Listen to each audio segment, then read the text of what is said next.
gabinete havia apenas o velho e importante homem político e um jovem e desconhecido jornalista.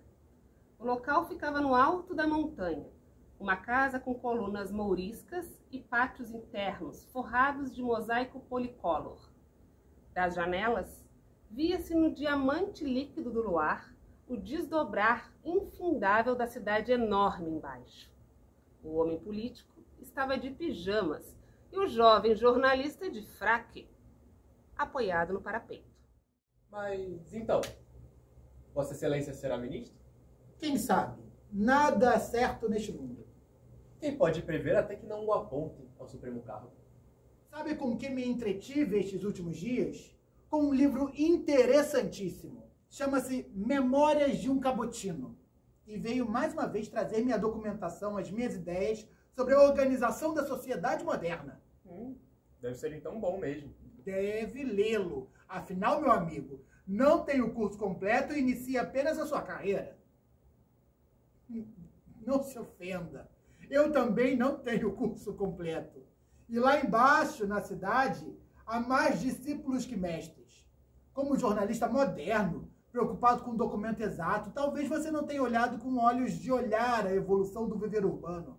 Se olhasse, verificaria imediatamente que, primeiro, o trabalho honrado não dá fortuna a ninguém. Segundo, que todos nós somos refinadíssimos malandrins.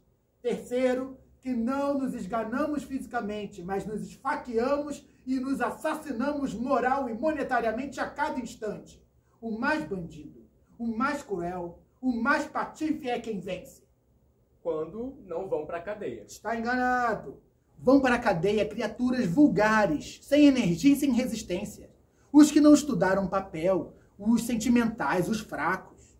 Os gatunos, os verdadeiros ladrões e os assassinos magníficos, esses todos respeitam, consideram, veneram. Veja você, Napoleão matava gente aos milhares e ninguém se atrevia a metê-lo no chilindró, como qualquer reles facadista da saúde.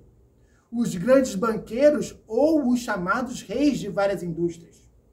Os primeiros representam a fome, a miséria, a desgraça de uma porção de criaturas roubadas em honra das transações comerciais. Já os segundos, os reis de várias indústrias, cegam o mundo com dinheiro amassado no suor de exércitos colossais de desgraçados. Veja você, os políticos, nenhum deles venceu verdadeiramente, senão sendo ingrato, hipócrita, velhaco, falso. Vossa Excelência hoje está deliciosamente pessimista. Estou a dizer coisas velhas com um certo pejo de as repetir. O homem moderno não tem nem pessimismo nem otimismo, porque não tem alma. Ele trata da sua vida, vê se não perde a ocasião de apanhar o seu, que é quase sempre o dos outros, livre e desembaraçadamente. Repare, meu caro, já não digo para o mundo, que é um exemplo muito grande, mas para uma cidade apenas. Por que o fulano fez fortuna? Porque roubou?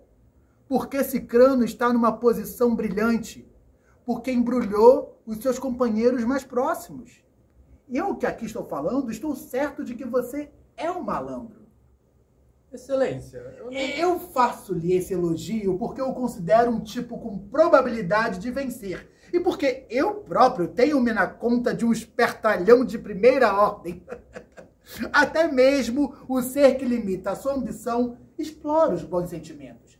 E creia, todos querem aproveitar o mundo tal qual está. As casas de jogos, por exemplo, têm uma porção de tabuletas para encobrir-lhe o fim. Mas deve ter notado que, sinceramente, ninguém se queixa de que não haja dentro o que as tabuletas anunciam. Assim com a vida. Todos, mais ou menos, sabem das tabuletas, conservam-nas, enxergam-nas e cuidam. Com elas tapam as faces de arranjar a vida de maneira mais suave. Realmente. A humanidade é assim, meu caro.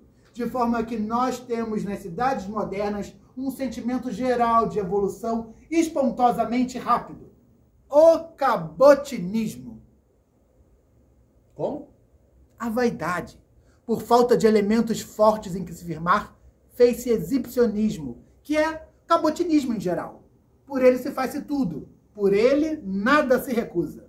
Vossa Excelência, sabia que cabotinos é uma palavra francesa? Que não vale a pena traduzir em vernáculo. Cabotinos, como sabes, chamaram aos atores medíocres e exibicionistas de uma origem ferozmente agressiva. Mas cabotinos são toda gente. É impossível encontrar um homem notável que não o seja. E assim, são os outros, meu caro. A grande espécie humana. No dia que desejar o cabotinismo inconsciente, vá com uma máquina fotográfica para a rua. Verá como terá a rua inteira com vontade de sair fotografada. Individualmente, cada uma das pessoas que aparece julga ser o tipo saliente e o foco das atenções. Se desejar particularizar essa observação geral, estude diversas classes sociais. Vá indo de cima para baixo e encontrará cabotinos desde os políticos dominantes até os copeiros. Cabotinos posando com descaramento a sua importância e subindo, ganhando mais a vida exatamente por isso. Caramba! Mesmo só, ainda encontrará cabotinismo, apenas cabotinismo, olhando o espelho ou fazendo um exame de consciência. Senhor, eu sou um homem puro.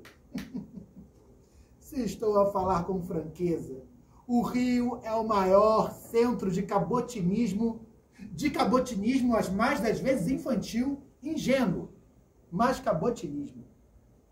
Não entendi. Porque somos um país de chefes. A desorganização capital do nosso sistema político, a anarquia da nossa arte, a oscilação dos nossos costumes, tudo isso vem de um fenômeno moral verdadeiramente espantoso.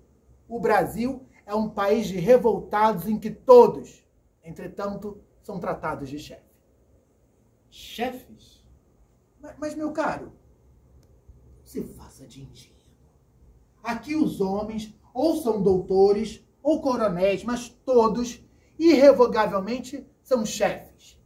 Chefes de quê? Eu não sei bem, mas chefes. Homens compenetrados, de que têm influência, de que dispõem de um amplo círculo de admiradores e de escravos. Ainda há pouco acompanhei as eleições municipais. Eram todos chefes de diferentes valores, mas que não se podia contar de um ao maior, porque estavam numa completa confusão. Um jornalista estrangeiro perguntou-me um dia onde estavam os comandados desses chefes. Eu ri amarelo, com uma certa dose de patriotismo exacerbado, mas eu concordei. Todos são chefes. Uhum. Por quê? Ninguém sabe, mas são. Os jornais noticiam a chegada de um coronel. Ele pode não ser fazendeiro, mas é chefe político de real influência no seu distrito. Lá longe, onde ninguém vai. Chefe. É uma palavra bonita. É um qualificativo agradabilíssimo e não compromete ninguém. Para um pedido, nada mais simpático. Meu caro chefe, peço-lhe a fineza... Chefe de quê? Pode ser do que pede, pode ser da sua estribaria. Outro dia, eu vinha no bonde com um deputado do distrito. Na primeira parada, um sujeito de cor encardida, naturalmente chefe eleitoral, trepou no estribo gritando: "Meu chefe, dá licença!" O homem sorriu. Chefe. O deputado tornou a meter os dedos no bolso. Chefe. A sua mão apertou a mão do soldado fiel com uma nota que ficou na mão do soldado fiel. O carro partiu, os baleiros ficaram, o cavaleiro balançou o corpo para trás na mais elegante prova de cinemática cabatossal que eu tenho visto e caiu no mundo gritando: "Sempre às ordens de Vossa Excelência, meu chefe!" E todo o bonde ficou olhando o simpático cidadão, que era chefe. Quem não foi, com ou sem vontade, um dia chefe? Aos que são empregados modestos e vêm pra rua contar história? Aquilo estava uma balbúrdia. Foi um trabalhão. Felizmente, com um pouco de esforço, consegui fazer voltar à ordem. Há até os que abominam o qualificativo. mas, pela circunstância, tente ser alegoricamente chefe de alguma coisa. Porque em certas reuniões, a doença é tão definitiva que acham pouco apresentar um sujeito que não seja chefe. Ah, tenho o prazer de apresentar-lhe o Teodoro, rapaz muito sério. Já é chefe na casa em que está empregado. Oh, bondade de seu Bonifácio, que é um chefe bondoso. Não, senhor. Justiça. Eu sou o caixeiro da sapataria Esperança. Sou eu e o patrão só. Mas como quando o patrão sai, fico a tomar conta. Qual chefe? A opinião do jornalista estrangeiro fizera-me refletir. Ele tinha razão. Talvez o modo de explicar o fenômeno não fosse muito exato. Megalomania, inconsciência, costume. Em todo caso, a falta de equilíbrio social, falta de sobriedade. Esta terra em que os homens, quando se encontram, dão quase sempre exclamações e não deixam de abraçar-se. Esta terra é o país em que as damas 20 vezes se despeçam, dão-se sempre reciprocamente um par de beijos nas bochechas. Este país é o lugar onde ainda há pouco tempo os cidadãos se tratavam de amigo, correligionário e quase parente. Este rio é o rio dos exageros. Dos chefes. E consequentemente, meu amigo, é Cabotinópolis. Tá brincando. E sabe a causa do desenvolvimento dessa nevrose aguda? Sabe o eixo dessa roda de pose alucinante, meu caro e jovem amigo? O jornal. O jornal que elogia e ataca, glorifica e atassalha. O jornal que estampa o retrato. O jornal que publica o nosso nome no dia em que um homem vai afirmar ao registro civil ser nosso pai, marcando-nos para sempre com o desejo de se ver repetido e precedido e seguido de adjetivos desse nosso nome. O jornal, trombeta do cabotinismo, que agita com o mesmo espalhafato o nome do homem que matou, do homem que salvou 5 outros, do homem que toca, ou dança, ou pula, ou canta, ou descobre a navegação aérea, da dama que usa plumas grandes, do ladrão, do advogado, da senhora séria, do sabão à moda, do sapateiro, da atriz. O jornal, essa grande alavanca de levantar o mundo que o filósofo antigo já tentara adivinhar. Para vencer, pois, Vossa Excelência, aconselha-me que aprenda a ser cabotino de primeira classe? Não.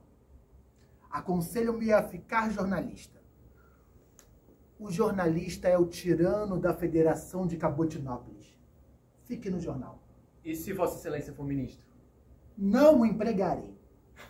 Já vê que não é o que diz. Não, meu caro. Farei apenas o que fez o Marquês de Pombal ao seu melhor amigo. Não sabe? Ele estava arruinado e foi dizê-lo ao formidável primeiro-ministro. Então o primeiro-ministro sorriu, puxou-o para a janela e com o braço no seu ombro disse: "Vem amanhã." No dia seguinte fez o mesmo. 8 dias depois, o amigo estava contente. Renascera-lhe o crédito, porque toda a gente o sabia íntimo do grande primeiro-ministro. Assim, Vossa Excelência também me levará à janela? Não. O chamarei para o meu carro às vezes. Você terá tantos negócios e tantas advocacias administrativas que não se lembrará de emprego. E eu, pequeno ingênuo, serei assim dupla e espertamente cabotino. Fecho a possível hostilidade do seu jornal e finjo de democrata, com um trabalho apenas de transportá-lo ao meu lado nos carros do Estado. Era muito tarde. O velho político olhou a face do jornalista moço e viu uma tal expressão de êxtase admirativo que ia acreditar ter dito coisas estranhas. Lembrando que tudo neste mundo foi, é e cada vez mais será cabotinismo. Se o jornalista moço, abrindo os braços e trêmulo de comoção, não murmurasse maquinalmente: Grande chefe.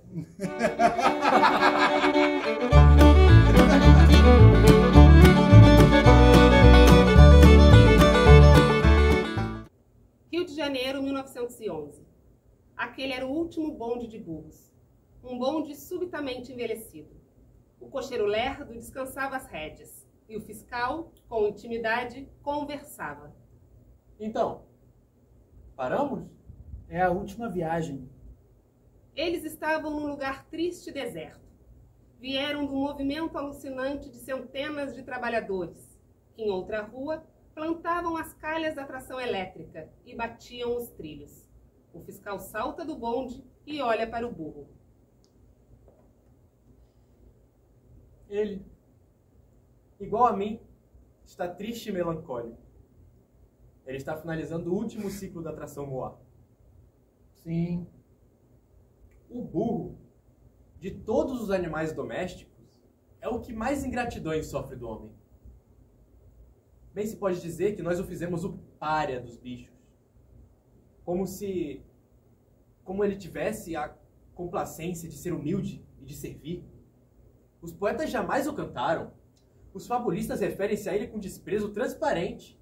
E cada um resolveu encontrar nele a comparação de uma qualidade má. É teimoso como um burro. Que burro! Cada bicho é um símbolo. E o burro ficou sendo o símbolo da falta de inteligência. Mas ninguém quis ver que no burro o que parece insuficiência de pensar é candura da alma. E ninguém tem coragem de notar a inocência da sua dedicação. O fiscal continuou. Eu tenho uma certa simpatia por esse estranho sofredor. Há homens infinitamente mais estúpidos que o burro e que, entretanto, até chegam a ser ricos e a ter camarote no lírico. Há bichos muito menos dotados de inteligência que, entretanto, ganharam fama. O burro é bom. É tão bom que, além do pôs no estábulo onde você pretendia ter nascido um grande sonhador, a quem chamam de Jesus. É resignado. Vem através da história prestando serviço sem descansar e apanhando relhadas, como se fosse obrigação. Não é um, são todos. Não lhes perguntam se comeram, se dormiram, se estão bem. Até sua morte é motivo de pouco caso. Para demonstrar, nos conflitos, que não houve nada, sujeitos em fúria dizem para os curiosos: Que olham, morreu um burro. O burro é carinhoso e familiar. E de vê-los nas horas limitadas de descanso. Deitam-se e rebolam na poeira como na grama. E beijam-se castamente. O burro é triste. O seu zurro é mais confrangente grito de dor dos seres vivos. O burro é inteligente. A história cita o burro do sábio Amônio, em Alexandria, que assistindo às aulas preferia ouvir um poema a comer um molho de capim. O burro é pacífico. Se só houvessem burros, jamais teria havido guerras. O burro está na poeira, lá embaixo, penando e sofrendo. Por isso, quando se quer dar uma medida imensa dos esforços de um coitado, eles dizem: trabalha como um burro. Exato. Pobre quadrúpede doloroso. Não tem amores, não tem instintos revoltados, não tem ninguém que o ame. Os dois homens suspiram, olhando o pobre animal.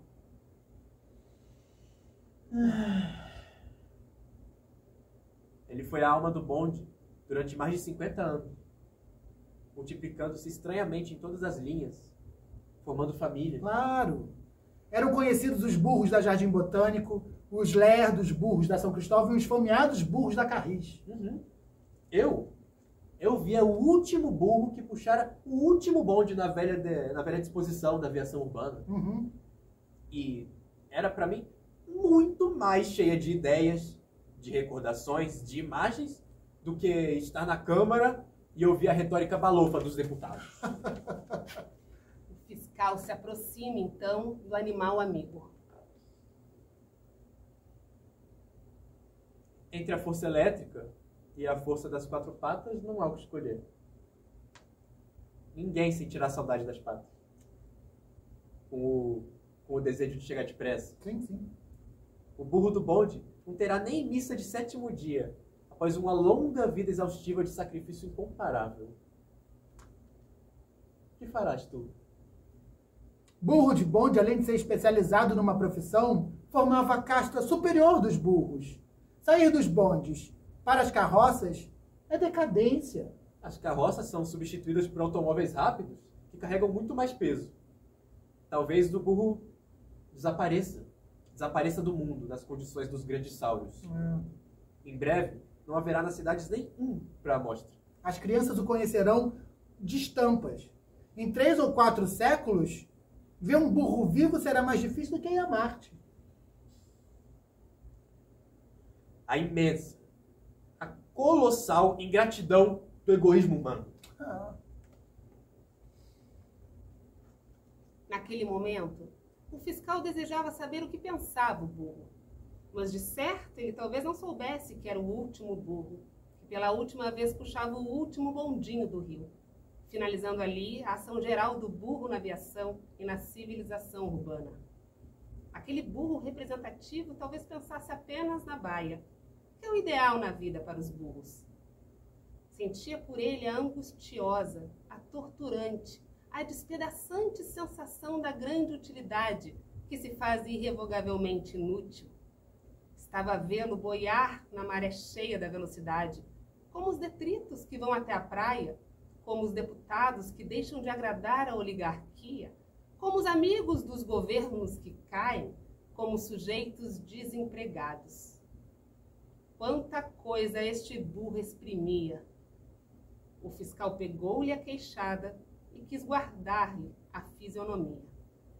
Mas, como na outra rua, que ecoava fortemente o som da chegada dos bondes elétricos, largou o burro sem saudade, sem indagar ao menos para onde levariam esse animal de ato tão concludente, sem mesmo lembrar que vira o último burro do último bondinho,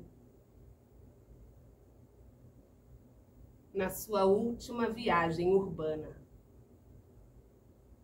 E assim é tudo na vida apressada.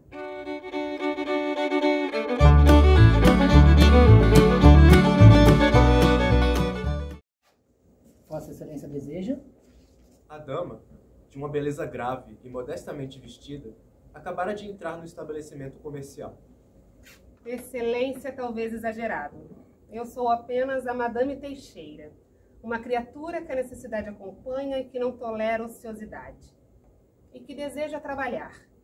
Trabalhar como um rapaz trabalhador. É possível? Mas perfeitamente. E o senhor seria capaz de interessar-se por mim? De boa vontade. Então me dê uma carta. Quero ser caixeira.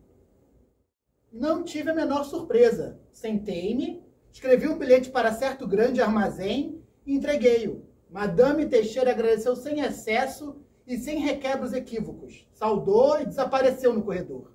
Ia muito bem, muito superior. Há 10 anos, o ato dessa senhora seria um acontecimento. Hoje, graças aos deuses, é natural entre as coisas naturais.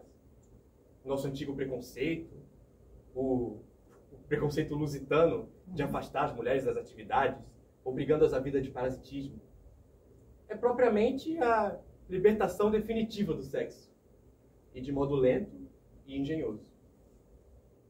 Elas começaram com a independência mundana. Uma senhora mundana é um ornamento social, representa um papel, pertence mais ao programa do dia que ao lar. Depois, tivemos, mesmo na monarquia, senhoras libertas, que chegaram à literatura e fizeram versos. Eram vistas com terror sagrado pelas matronas e com um ar de ironia invejosa pelos homens. A situação de obrigar a mulher à escravidão social com o argumento da sua fragilidade, fechando-a no limite de ou a ser dona de casa, mantida pelo homem como um aparelho do lar, mais ou menos estimável, ou virar a esquina da honra com a dor maior de ser ainda mantida pelo homem, a situação devia acabar. No tempo em que uma senhora só saía à rua nos dias solenes com o esposo, a filharada e as criadas, no tempo em que as cocotas revolucionavam a cidade como animais diabólicos encarregados de perder os pais de família, e as atrizes eram essas damas, era possível que uma mulher achasse natural, sem fundo de exploração e de parasitismo, viver às custas do senhor seu marido. Mulher, dizia-me um conselheiro, Mulher é para ficar em casa. Se eu tivesse uma filha querendo ser, como lá fora, médica ou advogada, eu matava. E fenômeno curioso. Só os pobres. A gente pobre que faz mais filhos e trabalha mais, estabeleceram no casal o comunismo do trabalho para o direito a igual à despesa. Porque as mulheres dos trabalhadores braçais sempre trabalharam tanto quanto os maridos. A República, isto é, a ação de Benjamin Constant e de seus discípulos, mesmo que antes da República, fez carreira liberal das professoras públicas. Meninas que não contavam certo casamento, famílias modestas sentiram o bem de dar instruções às filhas, garantindo-lhes o futuro. Esta carreira abriu horizontes. As médicas foram as que mais causaram espanto. Os homens foram os que mais aguerrearam no seu egoísmo de tudo querer. A primeira advogada foi chasqueada. A totalidade dos cérebros masculinos não pensa no outro sexo sem um desejo de humilhação sexual. Essas, porém, eram casos excepcionais de aspiração grande. Havia também a necessidade e sinceridade envergonhada e que não tinha coragem de se ir propor aos patrões para trabalhar honradamente. Como resolver esse problema? A civilização resolveu, naturalmente. Não estamos ainda na cidade inglesa de High Wycombe, em que Miss Eteldorf foi eleita unanimemente pelo Conselho Municipal. Ah, perfeito. Não estamos em Cincinnati, em que uma senhora arquiteta foi encarregada de construir um teatro modelo.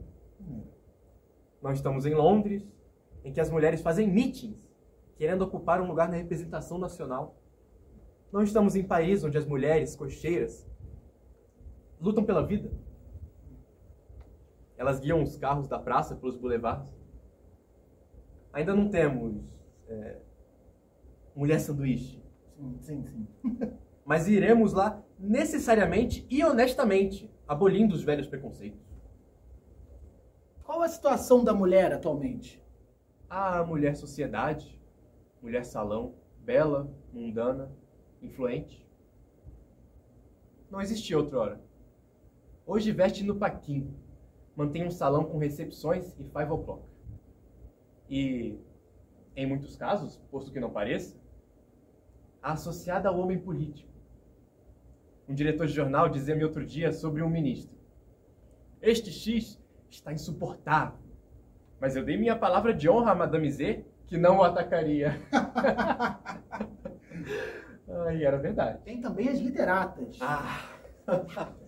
Eu sempre tive pelas senhoras que fazem literatura um atemorado respeito. Elas escrevem, e é uma atividade, um trabalho liberal.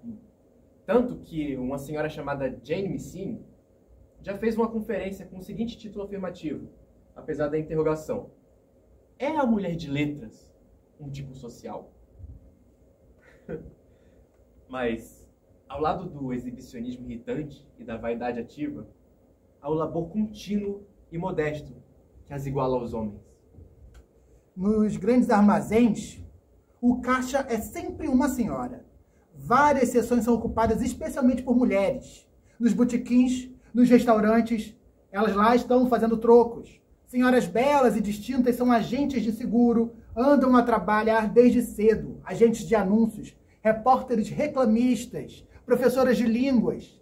No correio, nos telégrafos, as novas agências são ocupadas por meninas. Ninguém mais fica admirado que uma senhora tenha que fazer, trabalhe, colabore na vida social, esteja ao lado do homem, capaz de ter ideias pessoais e de existir sem auxílio pecuniário. Outro dia, o dono de um grande armazém me contou das suas impressões. Você não imagina como eu mesmo me admiro da rapidez da assimilação. Essas meninas sem prática, colocadas no balcão, são, em primeiro lugar, muito mais amáveis que os homens. E depois... Depois? Ele continuou. Depois vendem mais, sabem envolver a freguesia, entendem seriamente, dias após a entrada, da ciência do negócio. Sou forçado a admitir novas e não demitir nenhuma. O comércio a varejo, assim como uma série de outras profissões, devia ser feito por mulheres. O que diria a esse homem prático o espírito conservador? Ficaria furioso, bradando contra a imoralidade. Porque a imoralidade é socialmente apenas aquilo que não é uso fazer e pensar no momento. Eu estou, porém, convencido de que adquirindo a mulher a posição a que tem direito na sociedade, mas adquirindo como um homem, pelo seu esforço, pelo seu trabalho, pela sua inteligência, a vida será muito mais nobre, muito mais doce, muito mais graciosa, muito mais bela. Dizem que o amor maternal enfraquece e os laços do lar desatam. Mas há pais extremosíssimos que toda a vida trabalharam e há mães que vivem em casa e batem nos filhos. Dizem que o amor será diverso. Ah, mas este sim mudará. As meninas não esperarão um marido apenas para continuar sem fazer nada. Nem os pais impingirão as filhas como um bicho dispendioso. E o amor pelo amor, sem interesse, convencidos ambos os lados que são iguais e que neste mundo quem não deixa o suco da atividade é indigno de viver. Certo. A minha fantasia vê esse futuro muito próximo diante de alguns casos de feminismo racional. O meu entusiasmo é cada vez mais vivo quando, ao visitar uma fábrica, eu vejo o marido trabalhando igualmente em teares idênticos, enquanto os filhos estão ou no colégio de mulheres ou já na oficina, como aprendizes, mostrando o mesmo valor dos pais. A minha alegria é grande quando converso com uma senhora que, longe de trinar insignificâncias, diz profundamente coisas sérias. O meu contentamento de civilizado aumenta quando corajosamente vejo uma rapariga preferir ao concubinato ao mau casamento ou à perdição, um posto honrado de trabalho em que dinheiro lhe vem às mãos limpo e digno. Romantismo, dirão. O homem, pelos hábitos da sociedade, aliena-se gentilmente diante das raparigas. A reforma dos costumes é mais um assalto feminino.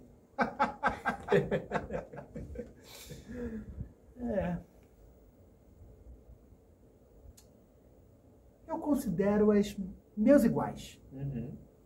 No mesmo dia em que dei o cartão a Madame Teixeira, recusara amavelmente cartas de recomendação para uma outra senhora.